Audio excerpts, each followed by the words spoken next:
nawawala talaga siya.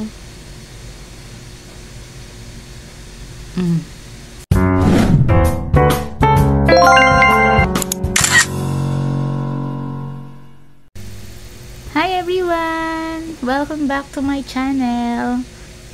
Okay, may pasukulay tayo for today's video. Okay.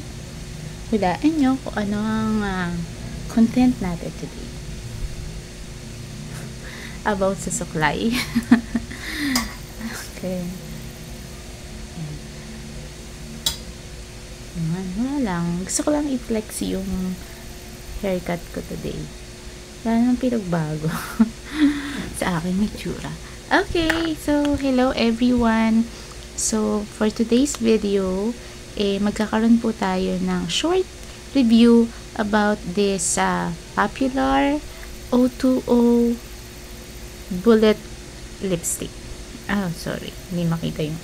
Yan, this is O2O bullet lipstick. Diba, napaka-popular kasi nito sa TikTok, saka sa mga shopping online. Talagang, ang pinakang laging lang review is, hindi talaga siya agad nawawala.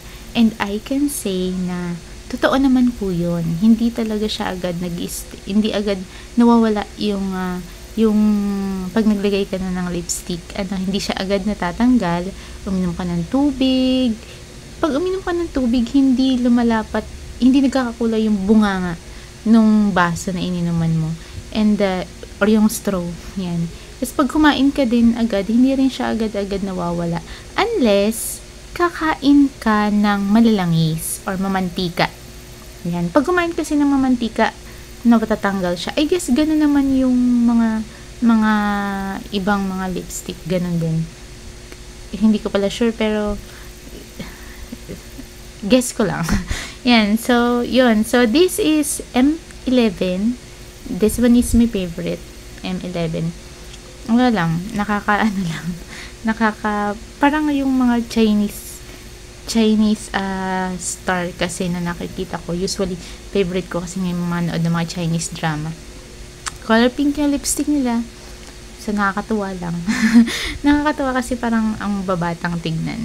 So, syempre, sa katulad kong mga 30s na parang, diba, as a woman naman, parang, syempre, you also aim to look good, look young. So, syempre, pipili ka ng mga products na makakatulong sa iyo nun. And, of course, with the products and also inside, having good attitude and positive outlook in life, syempre, makakatulong yan to have ang tawag dito, positive aura. And, yung hindi mabigat tignan. Yung something like that. Yan. So, this O2O lipstick, ayan, nawala na tayo kung saan pumunta na yung review.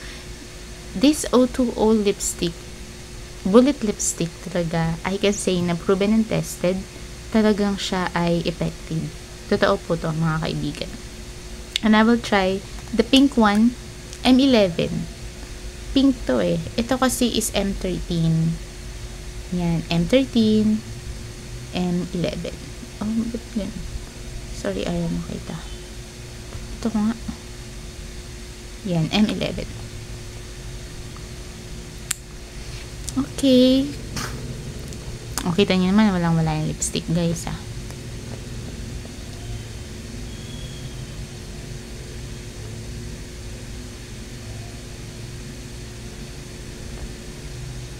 See the difference? Yung walang lipstick, tapos may lipstick. Okay. Hindi ako, pasensya na, hindi naman kasi talaga ako yung magaling pagdating sa mga makeup. Kaya medyo wag niyo pong aasahan na. Ayan. So, kanina, ito yung meron din ito. So, dahil medyo gusto ko siyang medyo darken, nilalagyan ko din ito. See? This is M11. Pero, you know what guys, I think nagba-vary din yung color na result nung lipstick pag nilagay mo sa labi mo. Depende sa sa skin tone, tsaka sa kulay ng lips.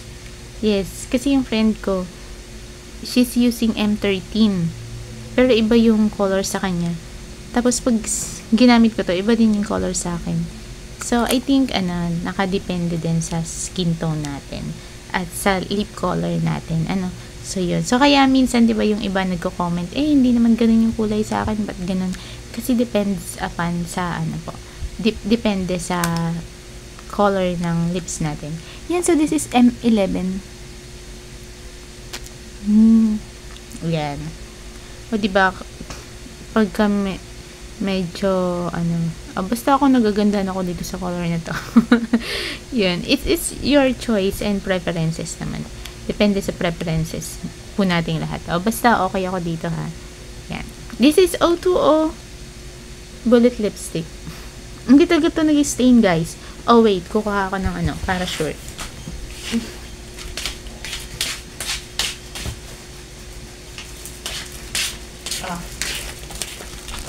I'll get a tissue. Para sabihin naman. Para tuwanan talaga to, guys. Ha? Para. Kasi baka. Ha? Diba? Wala.